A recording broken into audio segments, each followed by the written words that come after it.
Bien, entonces generamos la sesión hoy 9 de abril de 2026, generando el cuarto encuentro con la ficha 307437 de el área en coordinación de procesos logísticos. En este momento, pues me corresponde adelantar en la fase del proyecto de evaluación la competencia transversal de interactuar en los contextos productivos y sociales. Competencia, pues, que tiene cuatro resultados de aprendizaje, acordes, pues, a los lineamientos descritos en este proceso. Para efectos de la presente sesión, pues, nos vamos a focalizar en la entrega de los lineamientos de la evidencia número 4, que en la guía de aprendizaje 7 la encuentran con el código 240201526-04, eh, denominado Contribuir con el fortalecimiento de la cultura de paz. ¿Sí? Esta sería ya la cuarta y última evidencia correspondiente a esta competencia. Evidencia pues que tendría las fechas de entrega oportuna entre hoy 9 de abril hasta el próximo 16 de abril. Algo muy importante para todos los integrantes de este grupo, pues que teniendo en cuenta que ya estamos finalizando la competencia como tal, pues la fecha 16 de abril termina siendo la, la fecha, digámoslo así, de entrega final de las evidencias que tenemos en ejecución. Entonces, invitar a los aprendices que de pronto tengan algún tipo de pendiente, algún ajuste por realizar o enviar, pues tener presente que tenemos el plazo sugerido hasta el próximo 16. Bien. Bueno, para esta cuarta evidencia, en la plataforma encuentran un material denominado Ser agente de cambio, pues es un material relativamente sencillo de interpretar, que tiene que ver básicamente con el análisis en relación a las diferentes circunstancias o fenómenos generadores de violencia en Colombia. Este tema, pues, tiene necesariamente el origen en generar, de alguna manera, en la sociedad actual una oportunidad de reflexión en cuanto a las causas, el porqué de diferentes circunstancias que nacieron como un conflicto y que desafortunadamente han terminado en actos de violencia. En el capítulo Ser agente de cambio, además de la explicación en términos muy generales, desde mi punto de vista, de la historia de violencia en Colombia, también van a encontrar una descripción de algunos aspectos estratégicos y actitudinales que pueden brindarnos de pronto algunas luces frente a cómo abordar, enfrentar o asumir algunas situaciones de conflicto, con miras a que esa situación de conflicto no termine escalonando a un acto de violencia. ¿Sí? Ese es como el fin final del material de apoyo que ustedes tienen allí disponible. Describiendo algunos elementos de ese material de apoyo, ustedes van a encontrar una descripción de lo que es la historia de la violencia, como les había mencionado. Estamos hablando de que hace más de 60, 70 años en Colombia, pues se vienen presentando unas situaciones de violencia que han surgido necesariamente por diferencias asociadas a, pues, en temas de acceso a la tierra, temas de la gestión de los mismos procesos políticos, temas ideológicos, en fin, y que ello pues ha representado una gran cantidad de personas que han sido víctimas de desplazamiento, algún tipo de violencia de todos los aspectos e incluso pues también, como sabemos, hay muchas víctimas, personas que han sido asesinadas, que han sido desaparecidas y violentadas de muchas formas.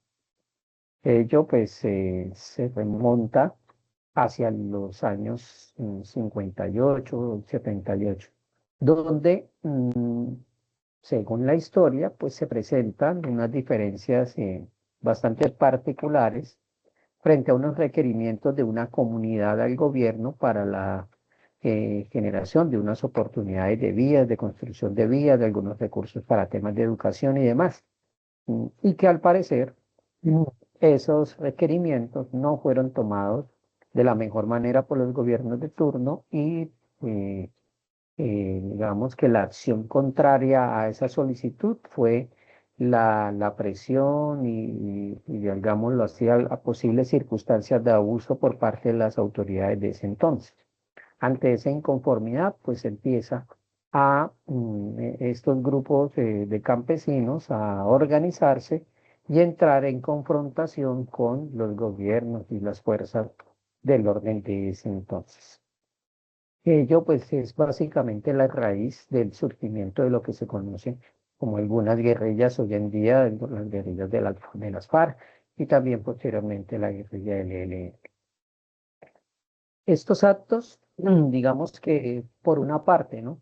Porque si vamos más atrás, resulta y pasa que esos fenómenos de confrontación con estos grupos armados que llevaron a muchos actos de violencia, no son ajenos a la historia de la nación. Es decir, que los grandes problemas que tenemos en nuestro país no tienen un origen en las FARC, no tienen un origen en el ELN, sino que desde hace muchos años se han venido presentando gran cantidad de hechos que desafortunadamente abrazan a actos de violencia y que pues sus consecuencias terminan siendo supremamente negativas. El material de apoyo ustedes van a encontrar una descripción de lo que significa la patria boba hacia el año 1810. Van a encontrar actos de violencia que se presentaron en un periodo denominado la Guerra de los Supremos, que se dio entre 1840 y 1842, que estamos hablando de más de una década completa. Y que esto, pues, no es otra cosa que confrontaciones, actos violentos entre los generales, entre los líderes, digámoslo así, de las fuerzas del orden de ese entonces. Y por eso, pues, se habla de la famosa Guerra de los Supremos, terminando siendo muy paradójico porque era una lucha interna que se estaba dando entre las fuerzas de ese momento. Hacia el 1898 y 1902 se da un periodo donde se presentan también actos de violencia denominado la Guerra de los Mil Días. En el año 48 pues hay un acto, o digamos un acto muy significativo que, que terminó en algo denominado como el Bogotazo, que fue una toma bastante violenta de la capital, pero que previo a esa explosión pues se había presentado una gran cantidad de circunstancias de diferencias y de confrontaciones entre las maneras de pensar y de actuar por parte de los políticos de la época, a tal punto que se presentan actos de violencia, como también el asesinato de un líder político de esa época muy relevante para la historia del país, y que ese acto pues termina conduciendo a que la ciudad entra en un colapso y se generan cualquier cantidad de actos de vandalismo y muertes, confrontaciones y demás. En el año 58 se genera otro surgimiento de nuevas formas de pensar, de actuar y de organización en términos políticos y surge algo llamado el Frente Nacional. Hacia el 61 aparece otro movimiento denominado la NAPO, y dentro de las historias que nosotros, digámoslo así, más o menos tenemos conciencia, está el surgimiento de las FARC en el año 64 por los actos que ya les había mencionado al inicio. Resulta que en el 65 pues nace otro movimiento guerrillero producto de circunstancias similares que había mencionado, y que esto, digamos, va alimentando las circunstancias de confrontación que se han presentado a lo largo y ancho del territorio nacional. Resulta y pasa que hay otras formas de violentar la sociedad. Entre ellas está, por ejemplo, el fraude que se presentó hacia el año 1970, o como lo dicen los medios hoy en día, el presunto fraude. Hecho, pues, que desde el punto de vista político genera gran tensión y cualquier cantidad de confrontaciones entre liberales y conservadores, que eran los partidos preponderantes de esa época. En el 74 el Frente Nacional que se había mencionado anteriormente se da su fin, y se empiezan pues a generar nuevas dinámicas y circunstancias en el país, especialmente con el surgimiento de los procesos de narcotráfico que llega a un punto muy significativo con algo que se le denominó en los años 80 la bonanza del narcotráfico, donde empiezan a ser identificados o reconocidos narcotraficantes que venían teniendo, digamos, un gran auge en este mundo del narcotráfico y que ya estaban también queriendo tomar incidencia en la realidad política, administrativa del Estado, judicial incluso y demás.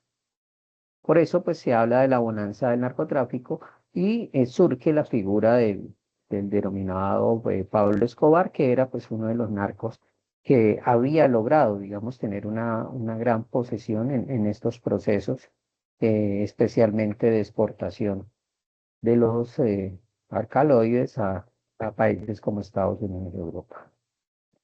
En el año 1985 vuelve a presentarse o empiezan a presentarse diferentes actos de violencia muy marcados, entre ellos un acto de violencia política que fue la toma del Palacio de Justicia por parte del grupo guerrillero, pero que en paralelo en ese mismo momento se presentan actos muy fuertes cuando se intenta hacer la retoma de dicho palacio.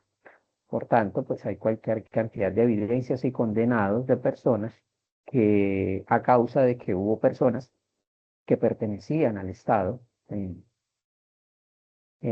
diferentes roles y que a pesar de la evidencia de que habían salido vivos de ese palacio, pues terminaron posteriormente apareciendo muertos, desaparecidos y demás. Se da en el año 89 la muerte de Galán, que es un líder político que, digamos, según la historia, prometía que muy posiblemente iba a ser el ganador de las elecciones por el Partido Liberal de ese entonces, político que todo indica que por presiones y circunstancias relacionados con intereses de los narcotraficantes en relación a que esta persona no asumiera el liderazgo, se presenta dicho asesinato y dicho asesinato pues termina de alguna manera atizando digamos de alguna forma las diferencias y llevando a un mayor extremo las formas distintas de entender la realidad. En el año 90 se presenta un fenómeno positivo, que es la desmovilización del M-19, un grupo guerrillero que posteriormente bajo diferentes figuras empieza a tomar también un rol interesante dentro de la política colombiana en la medida en que plantean formas diferentes de entender la administración del Estado.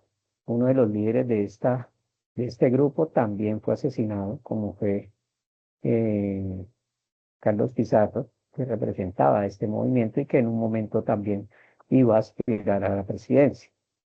En el año 93 se presentan, en el año 90 al 93 se presentan una gran cantidad de fenómenos de violencia en las principales ciudades del país, en Bogotá, Cali, en Medellín, donde diferentes actos de terrorismo relacionados con presiones de los grupos del narcotráfico que ya habíamos dicho que estaban empezando a tener gran auge, conduce a que se presentan ciertas dinámicas en las fuerzas militares y en los líderes del Estado, logrando crear grupos pues, integrados por diferentes organismos del Estado y demás, donde logran dar de baja a Pablo Escobar, que como habíamos mencionado era como el referente del narcotráfico de la época. Además de Pablo Escobar, pues también se dieron de baja, por decirlo de alguna forma, una gran cantidad de narcotraficantes, pero el aspecto relevante aquí es los actos de violencia que todos estos hechos representaron para el país. En paralelo al tema del narcotráfico se presentan otros fenómenos de desplazamiento, de actos violentos de diferente magnitud, de diferente complejidad y de diferente nivel de crueldad, me atrevo a decir. Entre ellos están una gran cantidad de masacres, que en el documento no se mencionan todas porque incluso hay masacres que todavía no están correctamente descritas pero hay gran cantidad de evidencias de que hubo múltiples masacres en Colombia por parte de diferentes grupos armados, tanto de unos bandos como de otros. De las más mencionadas, la de la masacre de Mapiripán, que se presentó en el año 97, y así pues podríamos mencionar gran cantidad de eventos y diferentes circunstancias que están mencionadas en el material de apoyo. ¿A qué vamos con todo esto? Pues la historia de la humanidad principalmente ha demostrado que las diferencias, las contiendas políticas, como también digamos, las confrontaciones armadas, difícilmente tienen una culminación en los escenarios de conflicto, digamos, en el campo de la guerra. No se da, digamos, la terminación de, de la violencia, no se da allí. La historia de la humanidad ha demostrado que principalmente en todos los actos que generan violencia pueden tener una mejor oportunidad de solución a través de los espacios y los horizontes relacionados con los procesos de negociación. ¿Sí? Colombia pues no es exento de esto. Habíamos hablado de la desmovilización del M-19 y hacia el año 2016, por ejemplo, el grupo guerrillero de las FARC hizo un proceso o venía hacia años adelantando un proceso para darle fin pues a ese conflicto. Un proceso que tuvo unos acuerdos, proceso que obviamente pasó por unas negociaciones que no fue perfecto porque se logra, digámoslo así, a último momento desvincular un sector importante de ese grupo guerrillero, pero por diferentes circunstancias, otro sector importante de ese grupo no se acogió al proceso de paz. Sin embargo, a pesar de la imperfección de ese proceso, pues de acuerdo a lo que las estadísticas dicen, porque como quien dice, el dato mata el relato, se encuentra que en ese entonces, en el año 2016, producto de ese acuerdo, se logra disminuir significativamente el número de soldados, el número de policías y el número de población civil que pudo haber sido víctima por parte pues, de las confrontaciones con este grupo. Ese solo hecho, ese solo dato de pasar de 50 a 60 militares mensualmente heridos a uno o dos en un hospital militar, evidencia que los procesos de paz sí tienen un impacto positivo dentro de los contextos donde se aplica. En ese proceso, cuando se negocia, no se negocia solamente, digamos, la terminación de los actos violentos. Lo que se negocia son los acuerdos que nos permitan colocar o superar los actos de diferencia. Cuando hay acuerdos, pues básicamente la tensión y digamos, la connotación, digamos así, de rivalidad entre unos y otros disminuye. El acuerdo que, digámoslo así, tenía como propósito hacer una reforma rural integral, generar oportunidades de participación política para diferentes actores, obviamente generar el fin del conflicto armado, solucionar o hacer una gestión más eficiente de las drogas ilícitas que, digámoslo así, que mm, se ha evidenciado de que las estrategias que hasta el momento, desde hace 30, 40 años, se vienen implementando, no están generando ningún efecto significativo, obviamente. Y el último sería el acuerdo sobre las víctimas del conflicto. ¿Sí? Eh, Hay aspectos en los que se avanzó, hay aspectos en los que no se ha avanzado de manera eficiente, pero vuelvo, insisto, al igual que en Colombia, la disminución de las tensiones del conflicto se ha logrado en una mesa de diálogo, en una mesa de concertación, de acuerdo. Colombia no es el único país, hay muchos países que también han tenido conflictos internos y que también han logrado salir adelante, han logrado superarlos y ahí se han convertido de alguna manera en referentes para otros grupos sociales en cuanto a cómo gestionar esas circunstancias. Hoy en día, pues el mundo necesita que los procesos de diálogo y de generación de acuerdos funcionen porque digamos que las grandes potencias manejan cualquier cantidad de recursos y de instrumentos que son altamente terribles en cuanto a la generación de consecuencias para la humanidad, ya sea explosiones, muertes, desapariciones, y, bueno, en fin. Esto es muy grave, digamos así, lo que está pasando en la actualidad y confiemos en que a través de un escenario de negociación se pueda darle fin a esos actos que tantas víctimas han dejado. Como les decía, hago una descripción general de lo que se encuentra aquí descrito en este material de apoyo. Mm. Entrando en la descripción de la evidencia como tal, pues básicamente la evidencia, la guía 7, evidencia 4, plantea una acción concreta, ¿sí? Ustedes van a crear un cuadro comparativo o una comparación entre el conflicto colombiano, es decir, indaguen o profundicen más bien en el material de apoyo disponible en plataforma o en otros recursos. eh, ¿Cómo es este conflicto colombiano? ¿Qué lo causó? ¿Cuándo se presentó? ¿Cuánto tiempo ha durado? ¿Cuántas víctimas tiene? ¿Quiénes son los actores? ¿Qué estrategias de solución se han implementado? O sea, tratar de recoger la mayor cantidad de elementos sobre el conflicto en Colombia y compararlos con otro conflicto, ¿sí? En Colombia, en el mundo se han presentado cualquier cantidad de conflictos similares, yo con eso, similares, ¿sí?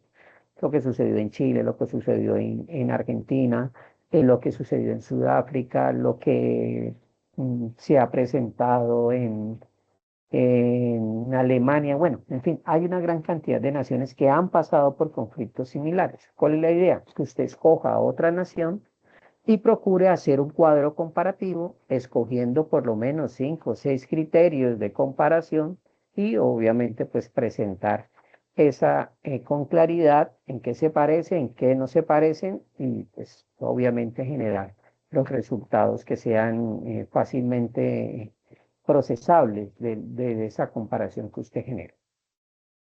Además de hacer el cuadro comparativo, eh, tenga en cuenta, digamos, los elementos, quiénes intervinieron, cuál fue su manera de actuar y de gestionar el conflicto, cuáles eran sus intenciones o intereses, cuáles eran las condiciones o circunstancias políticas, económicas, sociales, culturales de la situación que genera los conflictos en esos dos procesos, cómo se resolvió, ¿sí?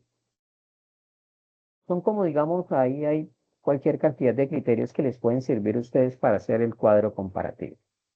Y luego se plantean unas preguntas de reflexión relativamente sencillas, ¿sí? Pregunta, a partir del material de apoyo que usted lee, puede responder esto. ¿Cómo se construye paz? ¿Cuál es la responsabilidad que tiene un individuo, que tenemos nosotros como individuos frente a estas circunstancias? ¿Nos corresponde a nosotros hacer algo por la construcción de la paz? ¿No? ¿Quiénes son los agentes o quiénes deben hacer o deben ser los agentes que se involucren en estos procesos de construcción de paz? Y, por ejemplo, usted, como un integrante de esta sociedad, ¿cuál podría ser su compromiso frente a la realidad colombiana? Preguntas de reflexión relativamente sencillas y el cuadro comparativo o la acción de comparación entre el conflicto colombiano y la nación que usted escoja. Eso, digámoslo así, en sí, es los elementos que deben estar incluidos dentro de ese último informe para la competencia. No sé, señor Wilmar, si me dice entender hasta el momento, si hay alguna inquietud. Sí, sí, señor. Sino que pues ahí ahorita pensando eso, pues casi siempre ha sido por quién es el que quiere tener el poder de todo el mundo, ¿no? Siempre ha sido como las guerras de eso, del poder, de la riqueza, de quién es el que manda más, por decirlo así. Sí, sí, buena parte del conflicto pues está muy supeditado a, a cuáles son los intereses que las personas tienen, ¿sí?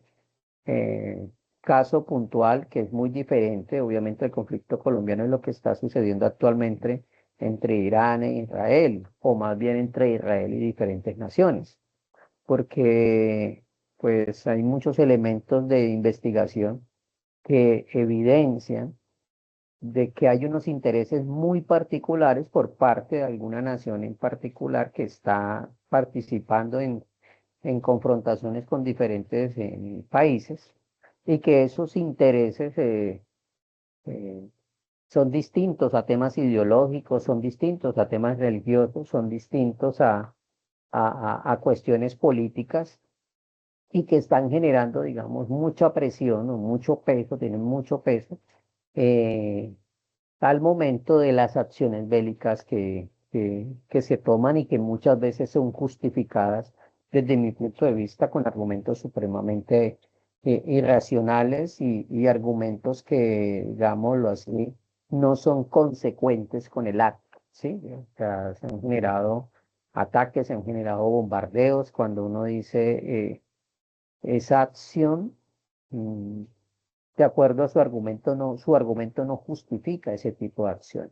Por lo tanto, queda en evidencia de que lo que se dice, que es la causa del conflicto, pues es bastante evidente que no es la realidad. Y aparece lo que usted está mencionando, intereses muy particulares, porque hay datos que demuestran a nivel mundial que cuando se han presentado algunas confrontaciones, que el uno le disparó y que el otro le respondió y no sé qué, hay grupos políticos o más bien hay grupos económicos que terminan beneficiándose y que sus empresas, sus finanzas, sus acciones terminan elevándose exponencialmente. Entonces ahí es cuando uno dice, aquí pasa algo, ¿no? Aquí hay unos intereses que son los que están justificando o lo que están presionando estos actos y desafortunadamente se están llevando por delante una gran cantidad de niños, de mujeres, de adultos mayores y como quien dice la sociedad en pleno.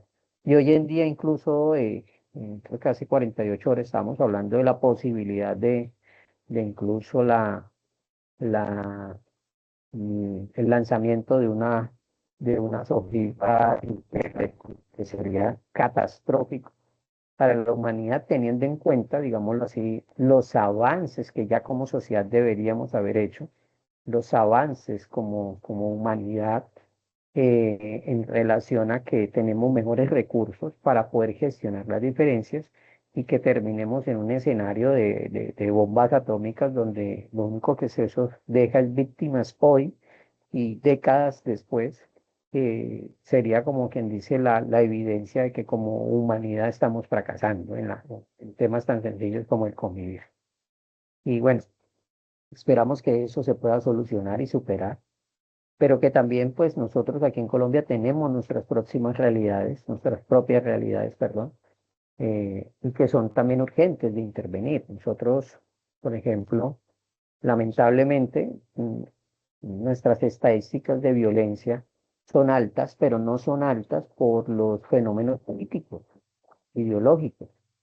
No, son principalmente altas por las formas de violencia que se presentan entre la sociedad.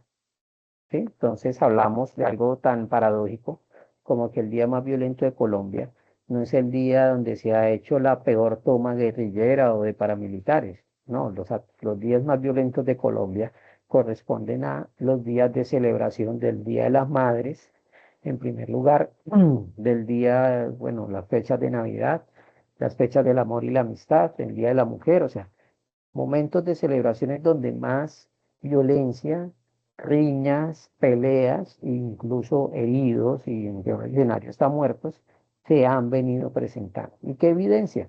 Pues que básicamente que como personas, como adultos, como familia, no tenemos recursos suficientes o conocimientos y actitudes suficientes que me permitan, cuando tengo una situación de conflicto, que es diferente a violencia, cuando tengo una situación de conflicto, la pueda gestionar de tal manera que evitemos que ese conflicto trascienda un acto de violencia. ¿Sí? Y si tenemos esos recursos, pues, se pueden lograr cosas. Y a veces no es que las estadísticas de violencia es porque nos hace falta más policía, no, porque la policía difícilmente puede hacer presente cuando hay una circunstancia de conflicto, no, la policía se llama es cuando se ya ha constatado un acto de violencia por lo general. Y eso pues no le corresponde, digámoslo así, a la policía prevenirlo, le corresponde es al ciudadano, al profesional. al líder del hogar, al padre, la madre. Entonces, así como debemos, como quien dice, construir conocimientos en el campo técnico de ustedes, de los procesos logísticos, pues la idea es que ustedes sean actores sociales que aportan a la sana convivencia, que aportan al buen clima de trabajo y que aportan obviamente al desarrollo de sus pares, al desarrollo y al crecimiento adecuado del punto de vista social y emocional de sus hijos, de todas las personas que de alguna manera dependen de nosotros. Ahí es donde también está nuestro crecimiento como profesionales. Y de acuerdo pues a las realidades tecnológicas donde cada vez interactuamos menos, pues es necesario que también trabajemos más en nuestro componente socioemocional para que nuestro desempeño sea el más adaptativo posible, ¿sí?